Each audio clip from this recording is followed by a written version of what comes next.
नमस्कार, स्वागत है आपका न्यूज 69 में। मैं हूं आपके साथ अंकिता और बढ़ते हैं इस वक्त की बड़ी खबर की ओर। लोकसभा चुनाव 2024 के लिए कुछ ही दिनों में नोटिफिकेशन जारी हो जाएगा। नोटिफिकेशन जारी के बाद चुनावी प्रक्रिया तेज हो जाएगी। भाजपा ने लोकसभा के लिए उम्मीदवारों की पहली सूची जारी कर दी है। सूची जारी होने के बाद भाजपा ने चुनावी तैयारियां शुरू कर दी है। इधर कांग्रेस की बात की जाए तो उम्मीदवारों को लेकर अभी मंथन चल रहा है। कांग्रेस के वरिष्ठ नेता और राज्यसभा सदस्य विवेक तनखा ने बताया, सभी पार्टियां लोकसभा चुनाव में तैयारियों के साथ आती हैं। कांग्रेस भी तैयार है। लोकसभा के लिए उम्मीदवारों की लिस्ट तैयार है।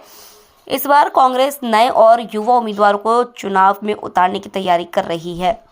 युवाओं को चुनाव में उतारने से पार्टी को नई युवा शक्ति और एनर्जी मिलेगी। भाजपा द्वारा पहले उम्मीदवारों को घोषणा किए जाने के सवाल पर विवेक तनखा का कहना था कि कांग्रेस भाजपा से पिछड़ी नहीं है, इसे मंथन कहते हैं।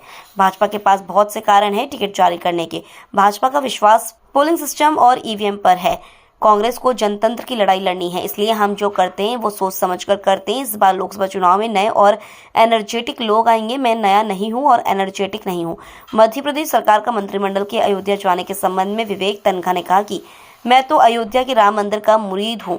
मैंने तो मंदिर की लड़ाई लड़ी है। आज जो लोग अयोध्या रामलला मंदिर गए हैं वो उसके वकील नहीं थे, मैं मंदिर का वकील था। स्वरूपानंद शंकराचार्य जी का मैं वकील था और सुप्रीम कोर्ट में बाकायदा उपस्थित होता था। मैं शासकीय गेस्ट बनकर अयोध्या रामलला के मंदिर नहीं जाऊंगा। जब भी जाऊंगा विवेक तनखा बनकर जाऊंगा। विवेक तनखा ने कहा कि जैसे ही इलेक्शन की घंटी बजेगी जनतंत्र सामने आ जाएगा और मोदी जी को ऐतिहासिक हार का सामना करना पड़ेगा।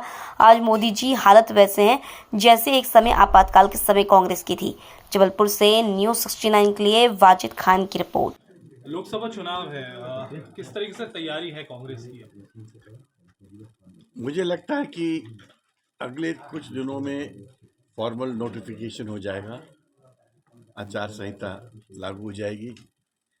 पिछले पिछले चुनाव में 10-12 तारीख को ही हुई थी शायद, तो वही एक्सपेक्टेशन है कि अब की भी होगा और अप्रैल के एंड तक और मई की बिगनिंग तक शायद वो चुनाव चलते हैं।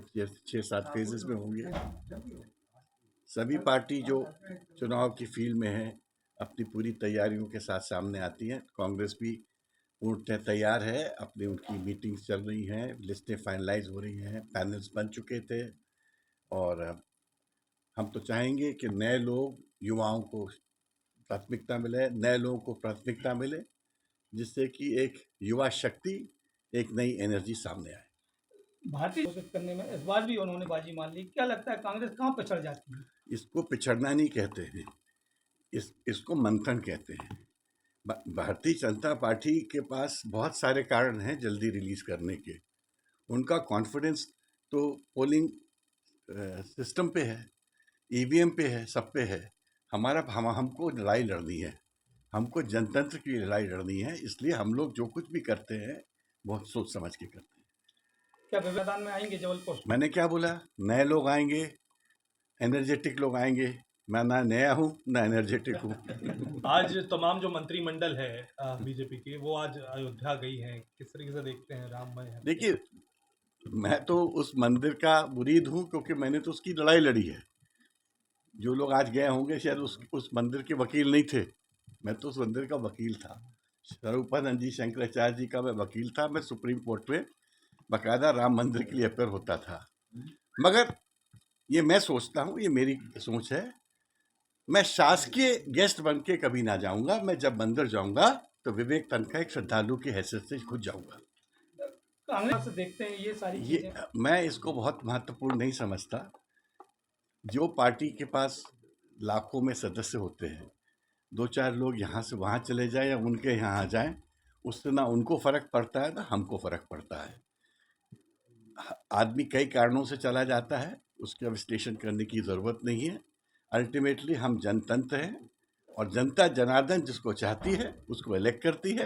लोग आएंगे और जाएंगे, उससे कोई अंतर नहीं पड़ता। इंडी गठबंधन का इंडिया क्योंकि जिस प्रकार से टूट रहा था वो नहीं, आप कह रहे हो टूट रहा था, मुझे पता जम रहा है।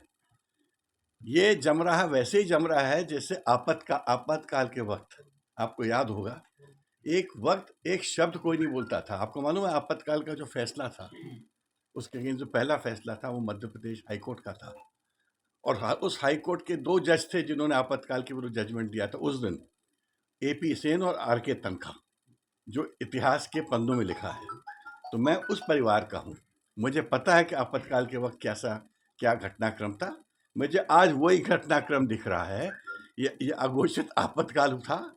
जैसे इलेक्शन की घंटी बजेगी, लोग जनतंत्र सामने आ जाएगा और मोदी जी को ऐतिहासिक हार सामने करनी पड़ेगी। इस खबर पर आपकी क्या है राय, हमें कमेंट सेक्शन में जरूर बताएं। तब तक के लिए धन्यवाद।